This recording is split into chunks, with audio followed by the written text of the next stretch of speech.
നമ്മുടെ കേരളത്തിലും വർഗീയ പ്രശ്നങ്ങളുണ്ടായിട്ടില്ലേ? വർഗീയ കലാപങ്ങളുണ്ടായിട്ടില്ലേ? ഞാൻ ആദ്യം MLA ആകുന്നത് 1970 കാലത്തായിരുന്നു. 1971 തലശ്ശേരി കലാപം നടന്നത്. ആ കലാപം വലിയ തോതിലുള്ള സംഘർഷാവസ്ഥ തലശ്ശേരിയിൽ സൃഷ്ടിക്കപ്പെട്ടു. ഒരുപാട് ആരാധനാലയങ്ങൾ ആക്രമിക്കപ്പെട്ടു, കച്ചവട സ്ഥാപനങ്ങൾ ആക്രമിക്കപ്പെട്ടു, വീടുകൾ ആക്രമിക്കപ്പെട്ടു, പലർക്കും സ്വത്തുവകകൾ നഷ്ടപ്പെട്ടു, പലർക്കും സ്വർണം നഷ്ടപ്പെട്ടു, പണം നഷ്ടപ്പെട്ടു.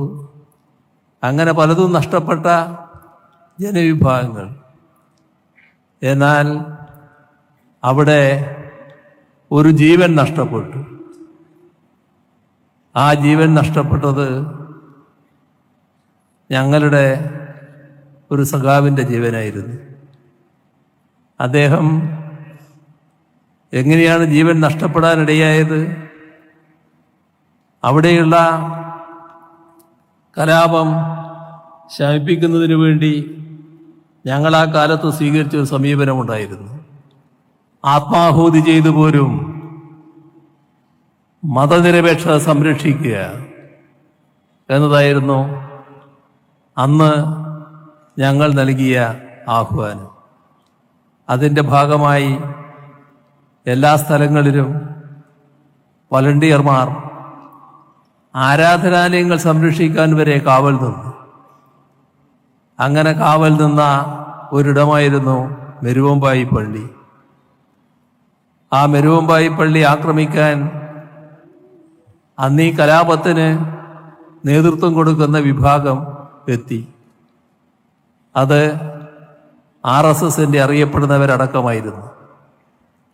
അപ്പോൾ അവിടെ നിൽക്കുന്ന വളണ്ടിയർമാരുടെ നേതാവ് UK കുഞ്ഞിരാമൻ, അദ്ദേഹം പറഞ്ഞു, നിങ്ങൾ തിരിച്ചു പോകണം, ഈ പള്ളി ആക്രമിക്കാൻ പറ്റില്ല. പക്ഷെ അവർക്ക് ആക്രമിച്ചേ പറ്റൂ. അപ്പോൾ ഇവർ പറഞ്ഞു, നിങ്ങൾക്ക് ആക്രമിക്കണമെങ്കിൽ ഞങ്ങളെ ശരീരത്തിലൂടെ വേണം അങ്ങോട്ട് കടക്കാൻ, ഇതിനിപ്പുറം കടക്കാൻ ഞങ്ങൾ സമ്മതിക്കില്ല. തൽക്കാലം അവർക്കതിന് കഴിയില്ല എന്ന് വന്നു. അവർ തിരിച്ചുപോയി. പക്ഷേ ആ അമർഷം, ആ പക അതവർ തീർത്തു. ഈ രാത്രി മുഴുവൻ കാവൽ നിന്ന് പിറ്റേ ദിവസം പുലർച്ചെ UK കുഞ്ഞിരാമൻ ഈ മെരുവമ്പായി പള്ളിയുടെ ഭാഗത്ത് നിന്ന് അദ്ദേഹത്തിൻ്റെ വീട് നിർവേലി ഭാഗത്താണ്, അങ്ങോട്ടേക്ക് പോവുകയാണ്. അപ്പോൾ അവിടെ ഒരു ഭാഗത്ത് കാവൽ നിന്ന് ഇവർ അദ്ദേഹത്തെ ആക്രമിച്ചു. അതിലാണ് അദ്ദേഹത്തിൻ്റെ ജീവൻ നഷ്ടപ്പെടുന്നത്.